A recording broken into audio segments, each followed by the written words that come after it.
In the street, we spoke English.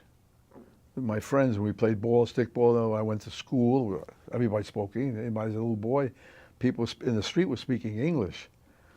Just in the house and amongst my adult, like the butcher and so forth, they would speak Yiddish to me, you know.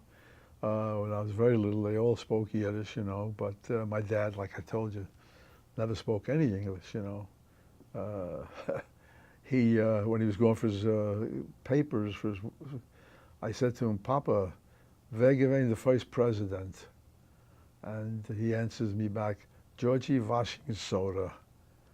I said, no, Washington. Washington soda was what my mother used to use to clean the place. And I explained it to him. I said, Dad, you're never going to pass. Well, he never got the chance to do it, you know. My mother became a citizen. Yeah, her English was perfect. You know, she was good. Yeah. But I spoke both languages always, yeah.